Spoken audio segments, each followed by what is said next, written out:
Ang legal world ay puno ng drama. May bago na namang kabanata sa teleserye na Legal Personality at ngayon, international na ang labanan. Kumpirmado, nag-request ang gobyerno ng Pilipinas sa Interpol o International Criminal Police Organization na mag-issue ng red notice laban kay dating presidential spokesperson Harry Roque at ngayon, kanselado na rin ang kanyang passport.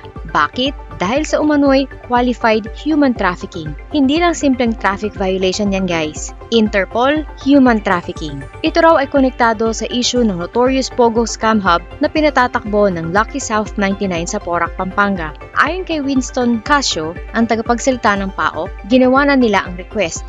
At syempre, tila may preemptive defense agad si Roque. Ang sabi ni Casio, mahirap lang kasi. Nagpo-project siya na siya di umano ay biktima ng political persecution. Wala namang ganun. Lahat naman nakadepende sa ebidensya. Oo, so ang datingan, parang sinasabi ng PAOK, Sir, may ebidensya kami. Kaya wag kang magdrama dyan na dahil lang anti-administration ka, kaya ka hinahabol. Kasi sa dami ng kailangan gawin ng gobyerno, mag-aaksaya ba sila ng oras sa red notice kung di seryoso ang kaso? Pero hindi nagpatalo si Roque. Mismong sa Netherlands kung saan siya kasalukuyang nagpapalamig ay mali. Naghahanap ng asylum, naglabas siya ng pahayag. Una, giit niya ang red notice ay hindi international arrest warrant. Request lang daw yan for law enforcement cooperation.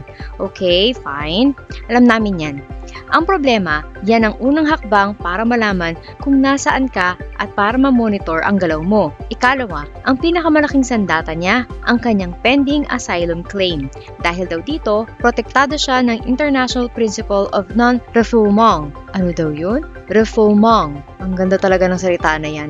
Ito ang meaning niyan. Sa simpleng Tagalog, hindi ka pwedeng ibalik ng isang bansa sa bansang pinanggalingan mo kung doon ay may seryosong panganib sa buhay o kalayaan mo. Kaya ang brilliant ng depensa ni Roque dahil alam daw ng authorities na asylum seeker siya, hindi daw siya pwedeng legal na arestuhin o ibalik ng Dutch police sa Pilipinas habang pending ang kanyang petition. Wow, ang bilis mag-apply ng international protection. Paalala lang sir, human trafficking ang kaso na humahabol sa iyo. Parang ang dating ng sinasabi niya, ligtas na ako dito sa Netherlands, bahala na kayo sa Pilipinas. Ibalik natin ang pansin sa kaso, hindi ito basta-basta. Noong Mayo, inisyo na ang warrant of arrest laban kina Roque, Lucky South 99 representative na si Cassandra Ong at 48 pang individual.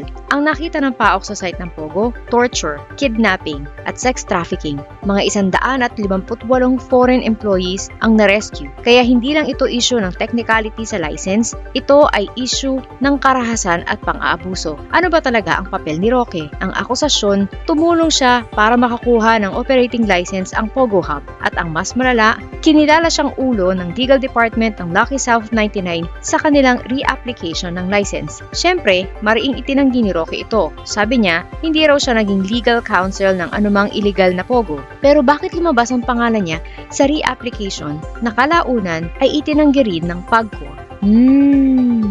Kaya ngayong may red notice request na at cancelled na ang passport niya, ang Pilipinas parang naglalaro ng international tag para lang makakuha ng hustisya. Patuloy raw siyang makikipagtulungan sa lawful proceeding, ipagtatanggol ang kanyang professional reputation. Sana sa korte, hindi lang sa Facebook, tapos meron pang please pray for me. Abangan natin ang susunod na legal maneuver. Magtatagumpay kaya ang Pilipinas sa red notice? I-comment ang inyong saloobin. Tandaan, ang batas hindi lang sa Pilipinas umiikot.